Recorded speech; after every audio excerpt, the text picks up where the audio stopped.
Hello, everyone, and thank you all for joining us for our weekly Hanauma Talk seminar series, co-sponsored by the City and County of Honolulu and Hawaii Sea Grant Hanauma Bay Education Program. Tonight, we are covering climate resilience and equity, the nexus of community-centered solutions, and it's co-hosted or partnered with the Office of Climate Change, Sustainability, and Resiliency. I am your host. My name is Gavin Y, and I am the Hanauma Bay Education Program Outreach Program Coordinator.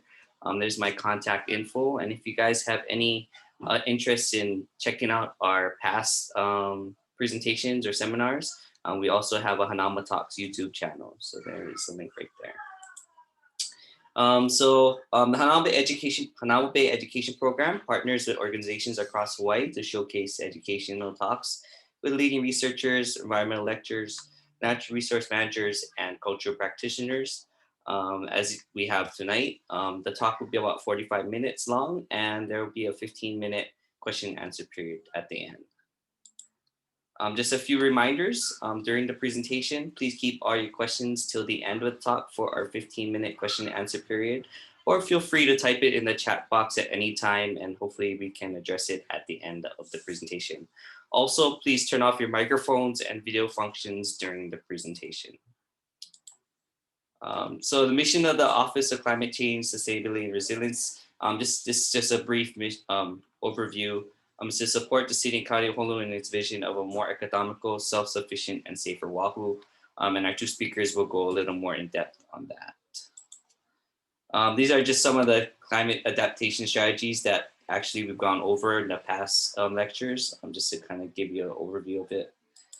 And our first presenter is LaLa Nuss, and she is the Climate Resilience and Equity Manager. She will actually go over some of her background in her actual presentation. And our second presenter is Anna Mines, and she is actually the Community Equity Outreach Specialist for Americorps VISTA.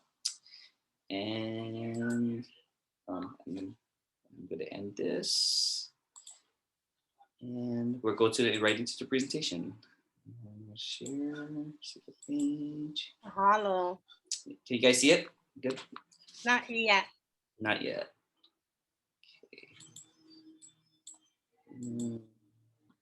While we're waiting on the presentation, I would love to invite everyone to partake in a little virtual Aloha circle, since we can't be with each other physically. In the spirit of centering people in place, please feel free to go ahead and type your name, your aina you come from or you call home, and one person, place, or thing you want to bring into the space tonight. So feel free to please type that into the chat. We'd love to see where people are coming from, who we bringing in the room today.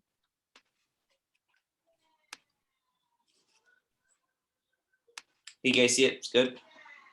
Kiki, perfect. Yeah. Mm-hmm. Mahalo. All right, everyone. As those names, aina, and person, place, or thing that are coming into the chat, hopefully, I'll go ahead and get started. So aloha mai kako, everyone. My name is LaLa Nuss. I come from Honouliuli and Hilo, and representing the Resilience Office as a Climate Resilience and Equity Manager.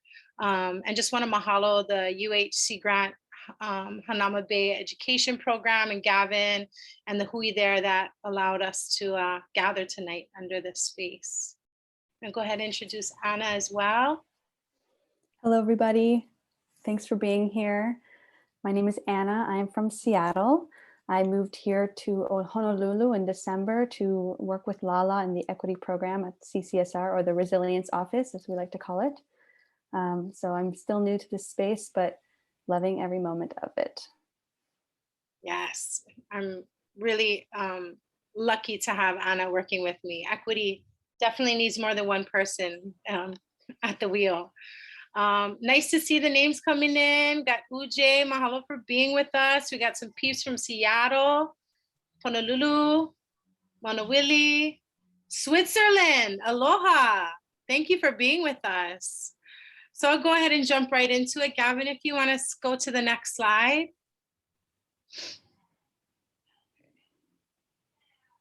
Too fast, yeah. Oh. Down. There you go. There we go. So today's roadmap, we're going to take you on a little Huaka'i, and hopefully we'll be able to get as much information as possible in today. But a little bit of, equity is a subject matter that covers a breadth and depth of focus. So to keep track, we want to cover tonight a little bit of background on the office, specifically around our program.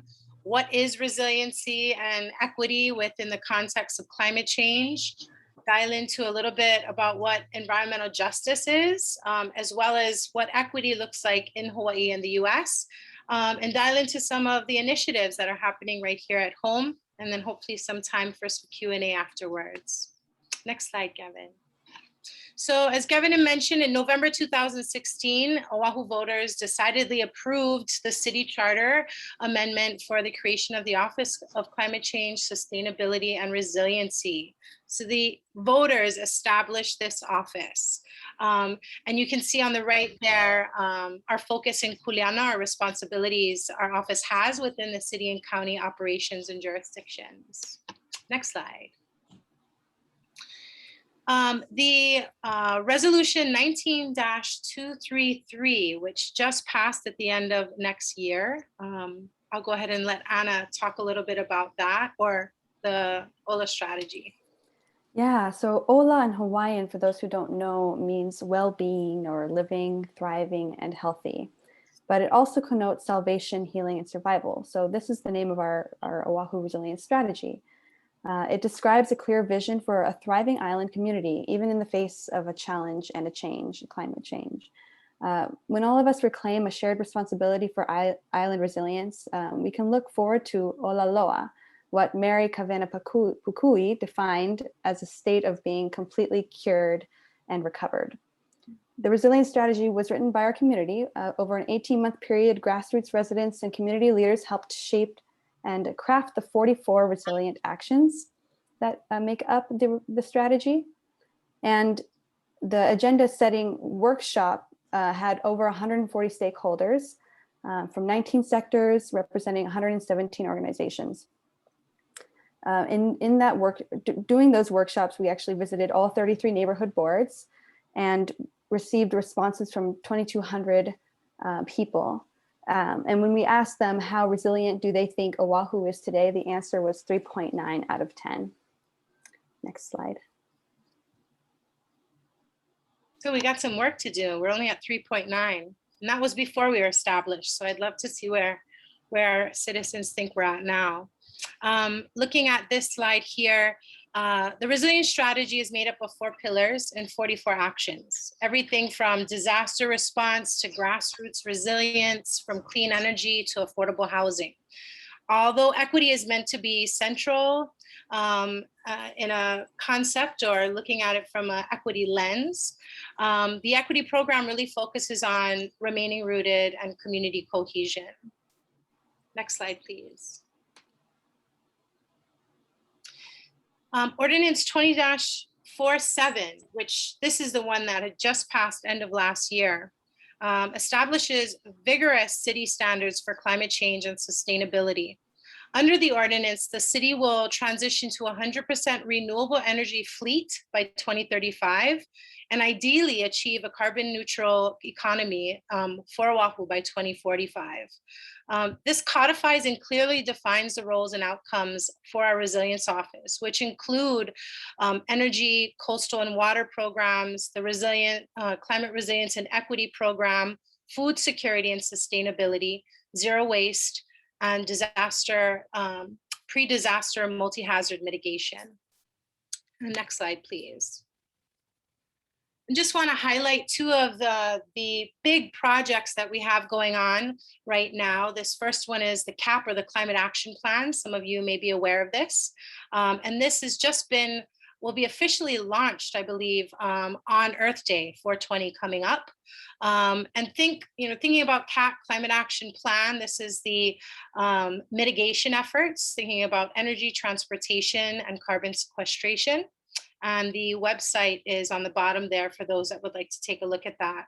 And this slide deck will be available with live links for a lot of the resources we'll be sharing today as well. Next slide, please. And the Climate Ready Oahu is the strategy that we're actually in production with currently. And the Climate Ready Oahu is actually an adaptation strategy. So we think sea level rise, flooding, heat, drought. And there are opportunities for public engagement. You can go to climatereadyoahu.org to get more information, as well as updates in public meetings and ways to participate, as well as provide your input. Next slide, please. So dialing into resilience and equity, equity takes a holistic systems approach to understanding climate change. First, understanding that climate change is the outcome of the degradation and destruction of natural ecosystems due to extractive, infinite growth economic practices that originated from the exploitation of land and labor, and have provided disproportionate wealth accumulation for a small percentage and certain demographic of the population. You can think of slavery, plantations, the fossil fuel industry, deforestation, the industrial agriculture and fashion industries as well. Second, the understanding that this model of economic exploitation disproportionately negatively affects a certain demographic of the population. Historically, it has been BIPOC communities that have suffered the most from this form of economics, and also disproportionately overrepresented on the front lines of the climate change crisis. For these reasons, the equity program is dedicated to access or facilitating access, agency, and advocacy with frontline communities to increase participation and representation in programs, projects, and policies throughout the Resilient Office's adaptation and mitigation initiatives, ideally increasing their potential to benefit from and participate in the solutions. You can see here, the equity program centers itself on these 4 pillars as well, looking at community relationships, fostering inclusive community-centered engagement practices and decision-making processes.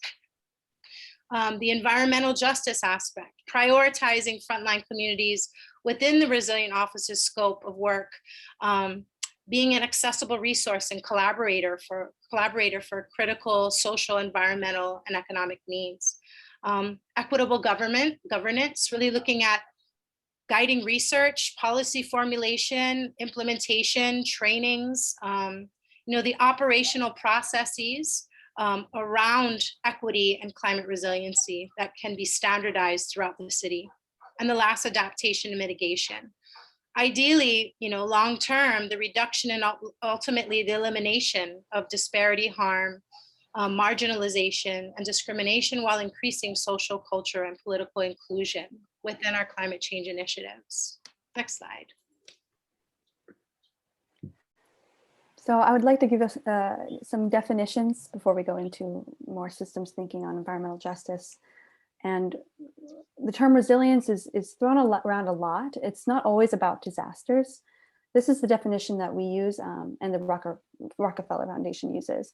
The capacity of individuals, communities, institutions, businesses, and systems to not only survive, but to thrive and adapt no matter what kinds of chronic stresses and acute shocks they experience. Next slide, please. And equity is both an outcome and a process. It aims to ensure that all people have the opportunity to benefit equally from solutions while not taking on an unequal burden of negative impacts. It's also the correction of systems in order to eliminate disparate outcomes based on identity.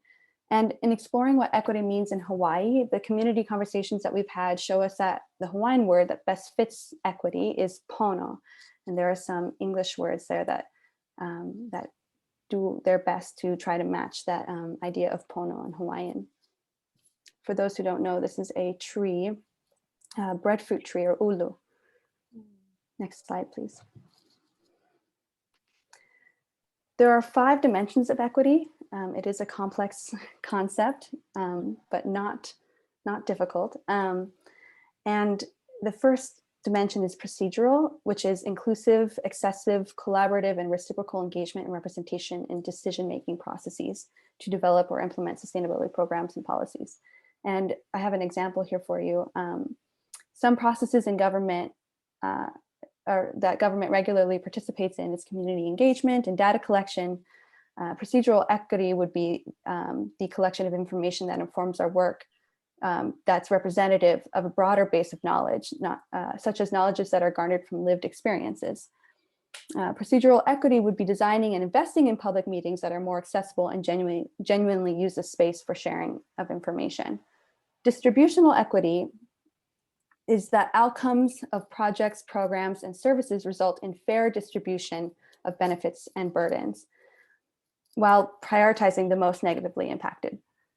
For example, one of the programs that we'll discuss a little later is Solarize Oahu, which looks at distribution of resources, financial expertise, and services to prioritize LMI communities who are experiencing higher rates of energy and financial burden based on socioeconomic status.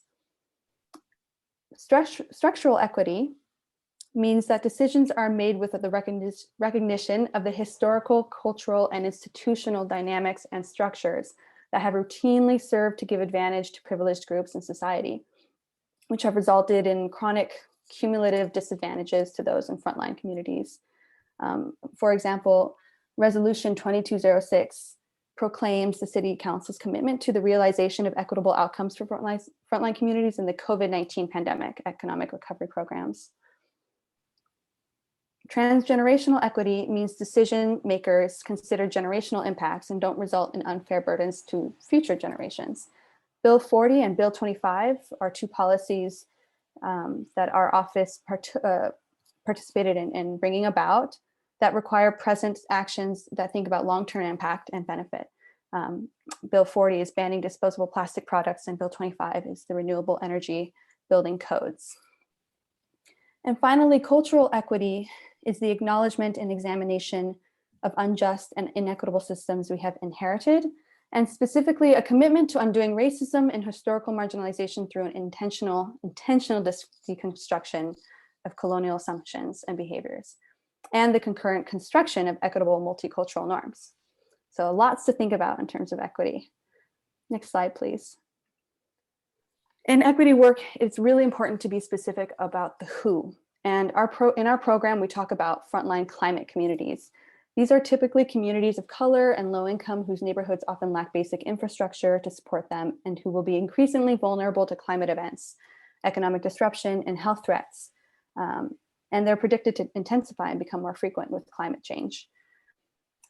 So these communities might be highly exposed to climate risks because they live in places that are projected to see changes due to climate change, so instability. And they might also have fewer resources, capacity, safety nets, or political power to respond to those risks. For example, they might lack insurance or savings. They might have inflexible jobs. They might have lower levels of influence over elected officials, et cetera. Here below are some other qualifications of what tend to be considered for frontline communities regarding climate change. Next slide. And one of my favorite definitions and concepts that has been spinning around the sustainability and equity realm is targeted universalism. It's become a favorite fancy phrase of mine, and I love to share it in spaces like this. It was introduced by Berkeley professor John A. Powell of the Othering and Belonging Institute.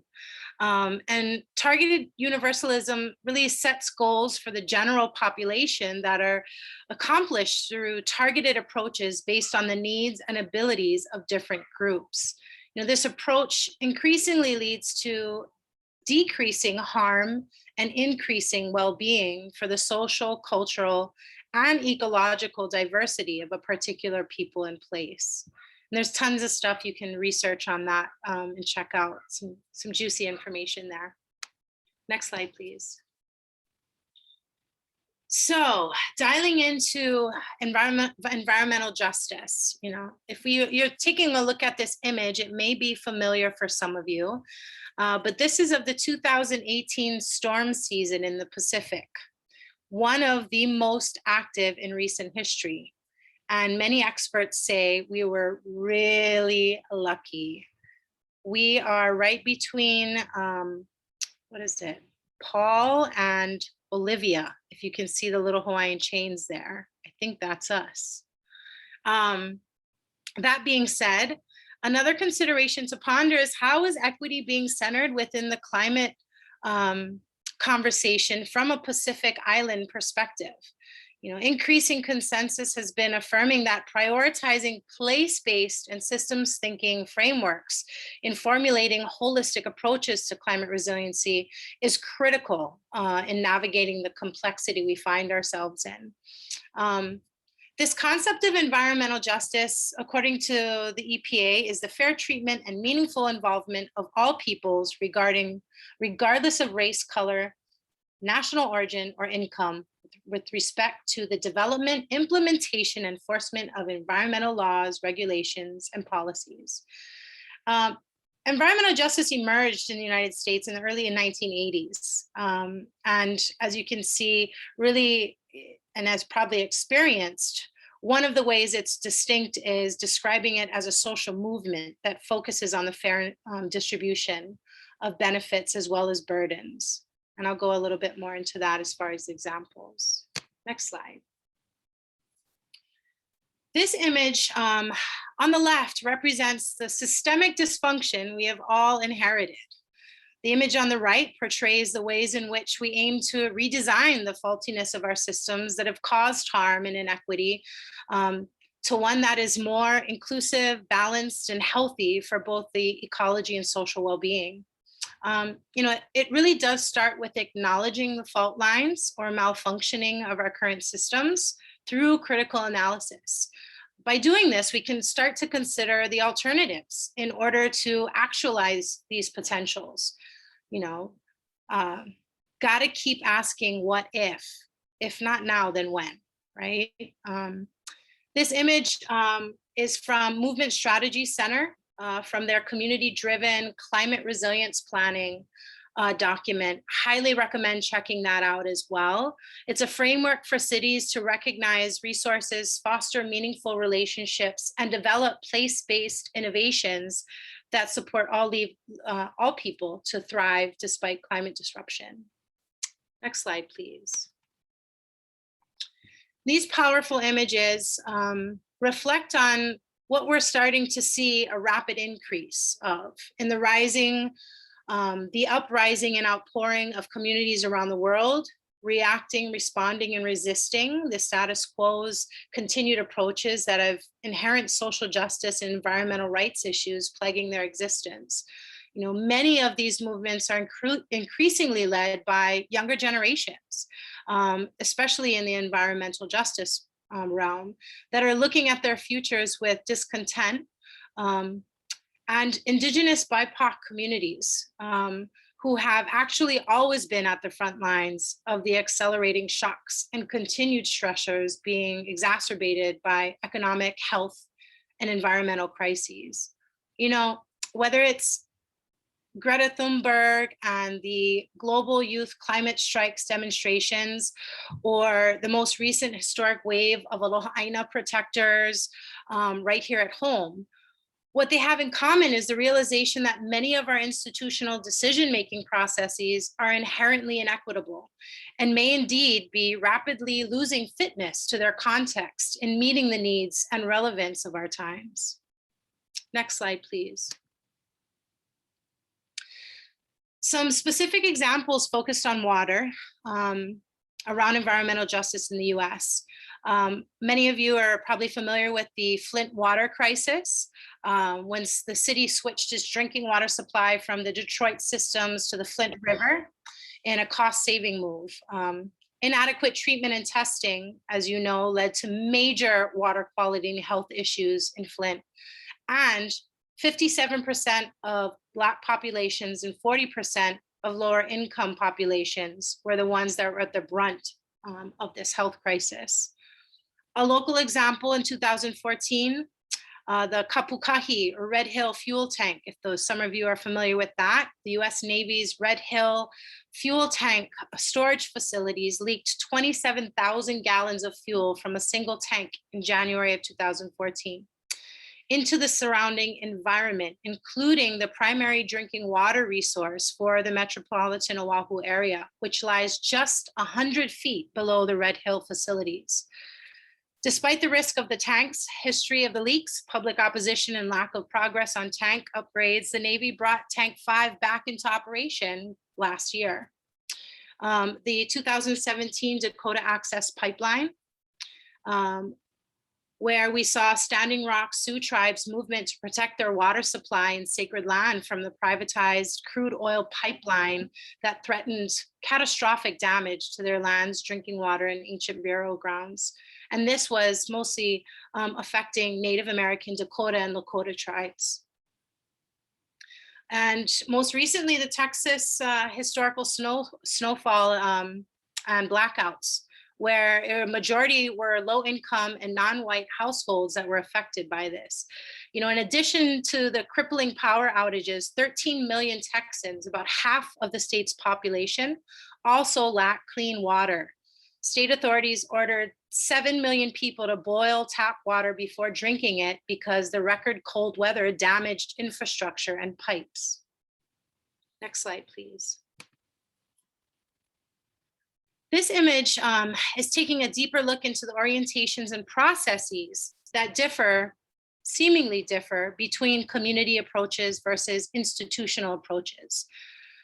We find a central place of potential convergence. This idea that community is separate from government is a false but real binary, really interesting.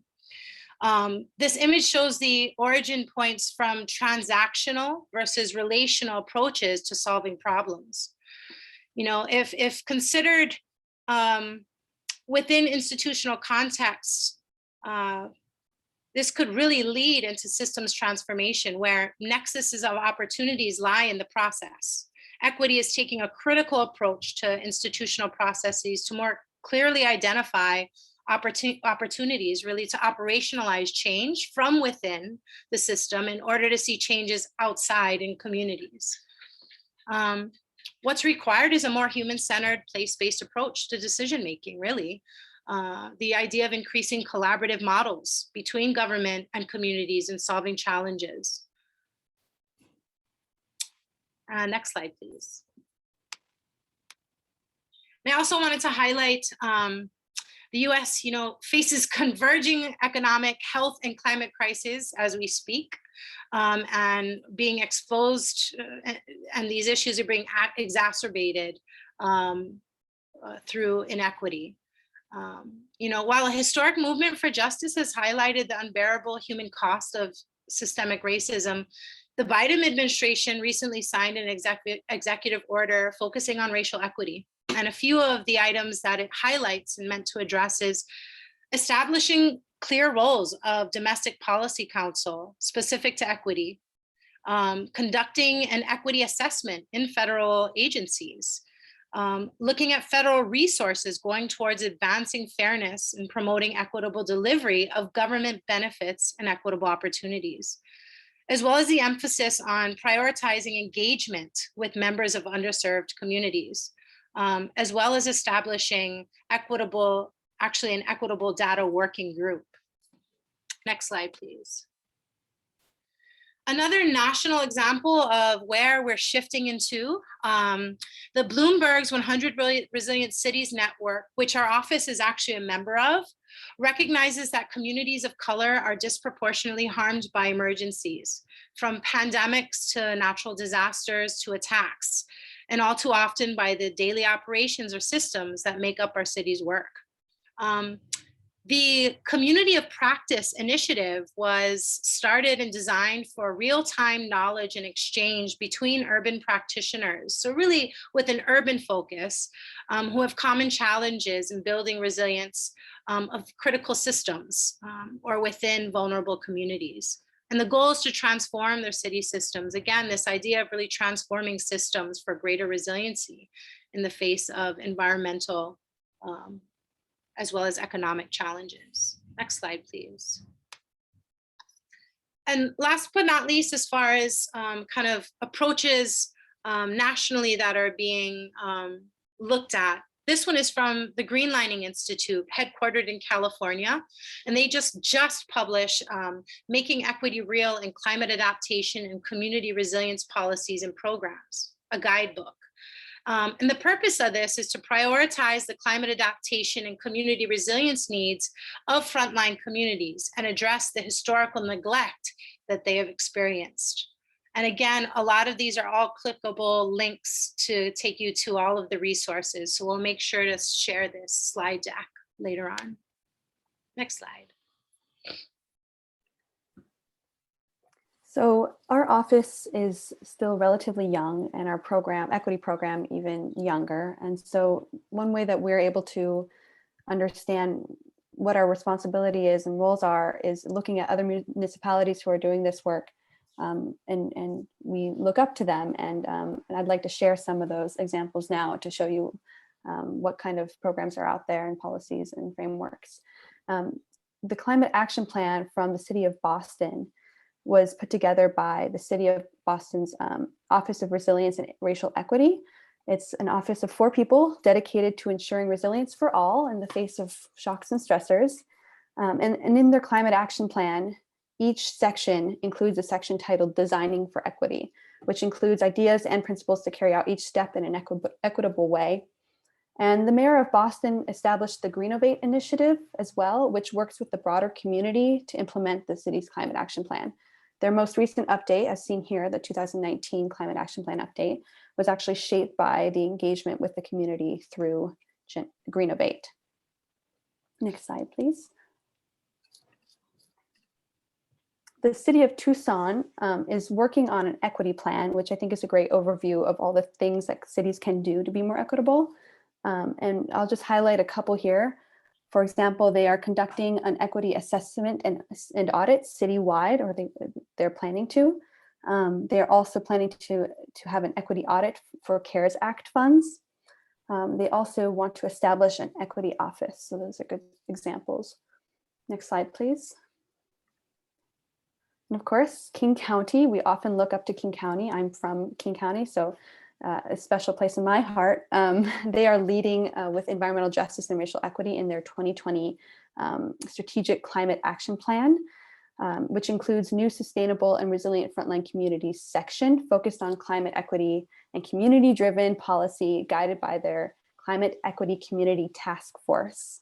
So this is a task force that first convened in 2019 and brought together 22 multi-ethnic, multiracial, cross-sector community leaders who represent frontline communities. Next slide, please. So these are just some other resources that have links when we share out this presentation later on that you can explore later. I just wanted to share that we've worked with Government Alliance on Race and Equity, as well as the Urban Sustainability Directors Network. We uplift the National Coalition for Dialogue and Deliberation. That's the national best practices that we look up to and work with. And then there's also the local examples here with the HACBED and CREA. Also uplifting COVID responses in Hawaii that we definitely want to look to as far as recovery initiatives, whether it's the Aloha Economic Futures, Green Growth, Uplift Hawaii, and the status of women's feminist economic recovery plan for COVID-19. Next slide. And getting more local as we go, focusing on what the state of Hawaii is doing. So the state of Hawaii's Climate Change, Adaptation, and Mitigation Commission produced an official climate equity statement in 2019, reflecting the importance of incorporating cultural responses that reflect Indigenous voices and customary practices in identifying inequity, burdens, benefits, and processes for solutions. Just last week, Senator Schatz in a press conference stated, climate solutions are not exclusively found in spreadsheets or in tax credits or in incentives or even in regulatory area. It is the actual physical restoration of the land and the water and our streams and our lakes and people. That native wisdom has to be incorporated into any climate policy that we have. Just driving that home as far as really looking at how Hawaii is uniquely positioned in so many ways. Next slide, please. And diving into that idea even further, again, going back to holistic systems thinking, the ahupua'a, land management divide and systems. You know, we have 1,000+ years of research and development that we can rely upon. And this is part of my advocacy work within our office and our city government to really start looking at expanding into social, cultural, anthropological, ecological, terrestrial, cosmological data, looking at, you know, the intelligence, knowledge, technology, and abilities that our very diverse and unique community here have. I want to also uplift on the bottom of that slide is a truth, racial healing, and transformation, which is coming out of the University of Hawaii at Manoa campus center.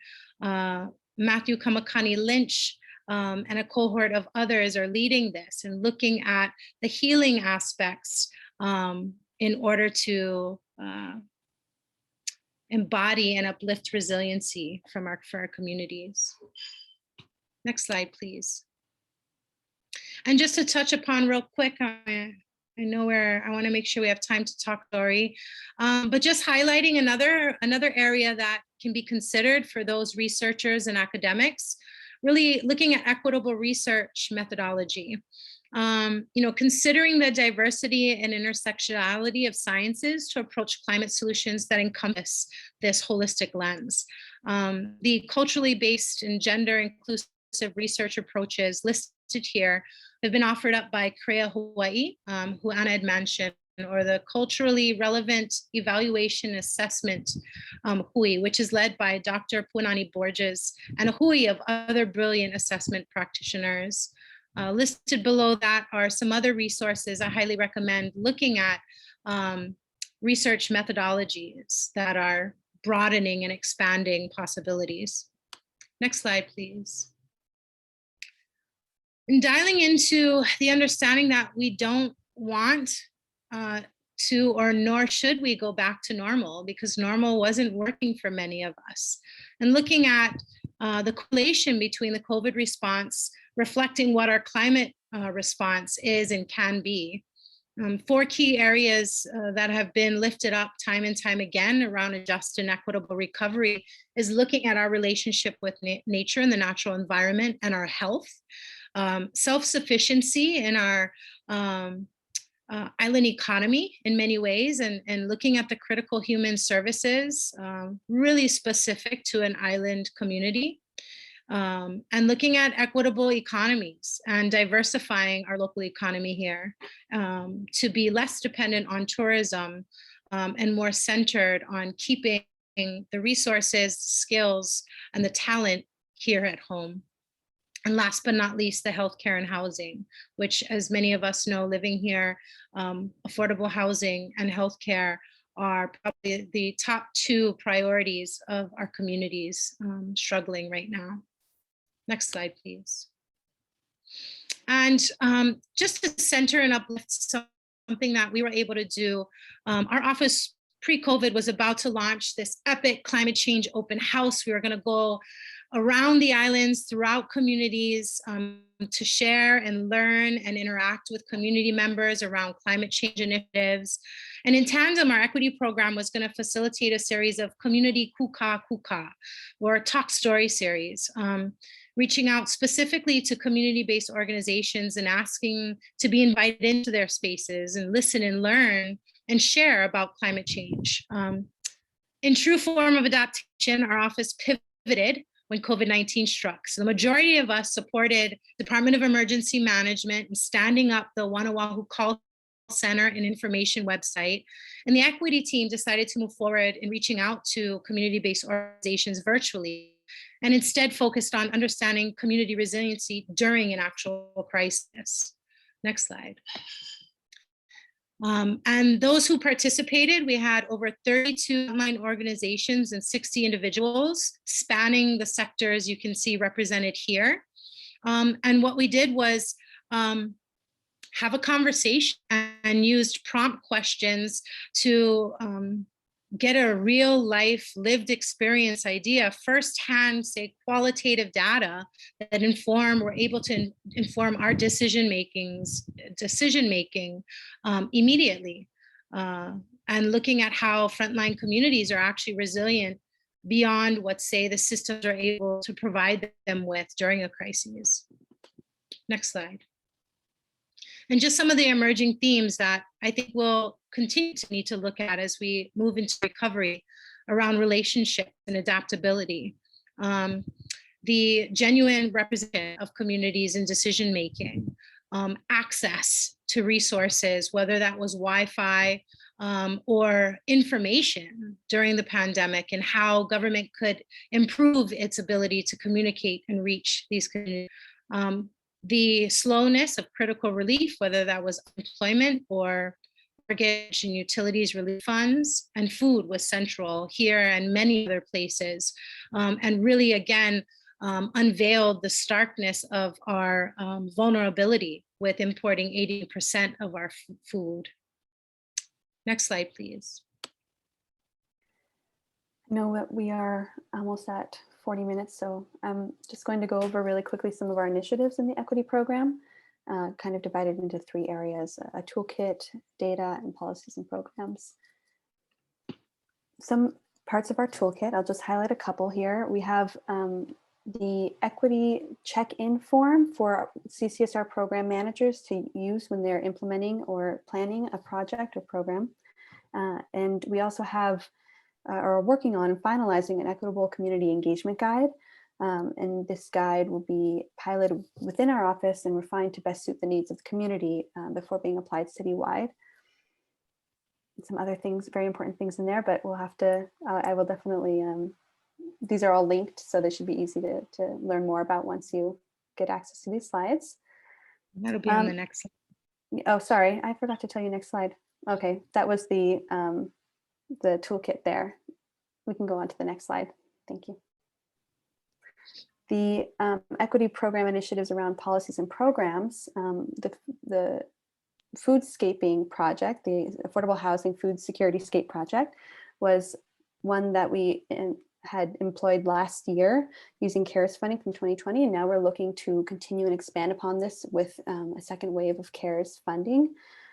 This was a project that funded the building of foodscapes. So that was in some places trees and food producing trees or raised beds to on affordable housing sites, so people have direct access to fresh produce.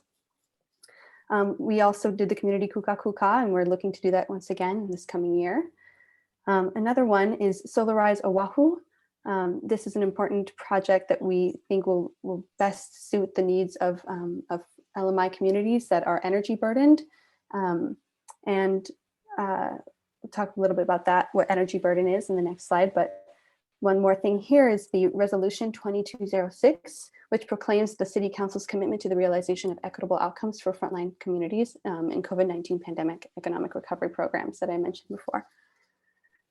Next slide, please. So data is a really important part to understanding equity, right? Before I talked about like who are we talking about, the who is super important in identifying frontline climate communities, and data is one way to understand that. And we use a number of resources, including GreenLink Analytics, which provides for us an equity map that includes several different indicators, 15 different indicators, one of which is an energy burden, which is defined as the percentage of gross household income spent on energy costs. And the darker purple in this map on the left is areas where the energy burden is high. And on the right is a picture of a heat map. So considering what impacts from climate will look like across the island as well. And Another thing that we're thinking about for this coming year is equitable budgets and mapping out the benefits and burdens related to city and county budget. Next slide, please. Nice. And we're almost wrapped up, another minute or so. As you can see, and some may be familiar with this, in looking at socioeconomic data as another source of information to consider when it comes to recovery and climate resiliency investment is the ALICE report. For those that aren't familiar, ALICE stands for Asset Limited Income Constrained Employed. And what this reveals is pre-COVID, 42% of Hawaii's population was living paycheck to paycheck or below that.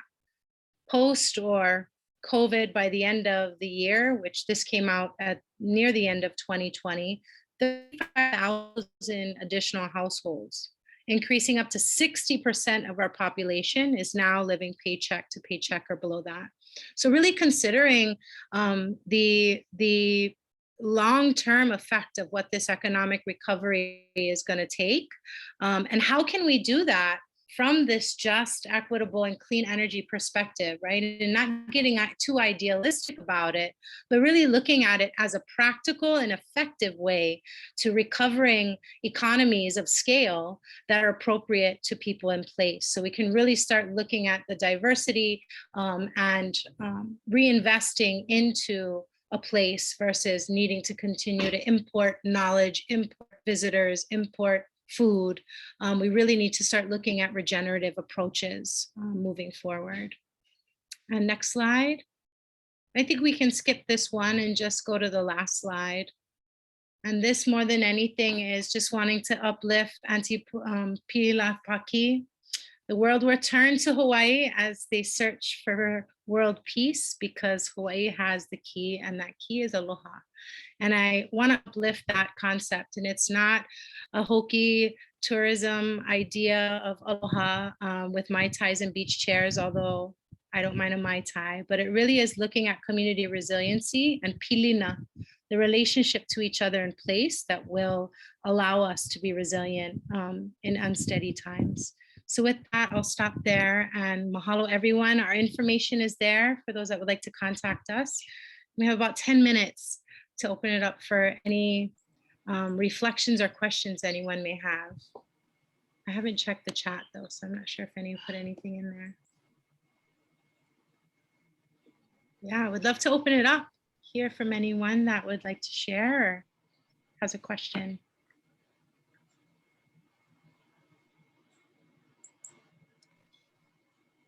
Yep, feel free to type any questions in the chat or speak up. You can turn your microphone on now.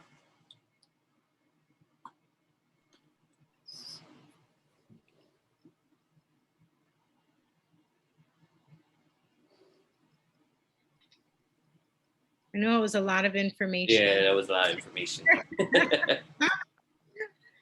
I hope it was valuable, and that slide deck will be useful for those that do want to be curious and take some deep dives into some of those resources as well. Anna, thanks for putting all the links in the chat too during the talk. Probably so much easier.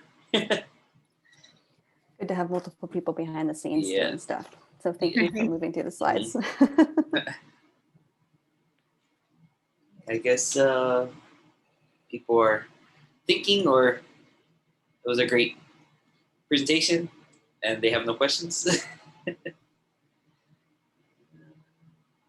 It's not. Oh,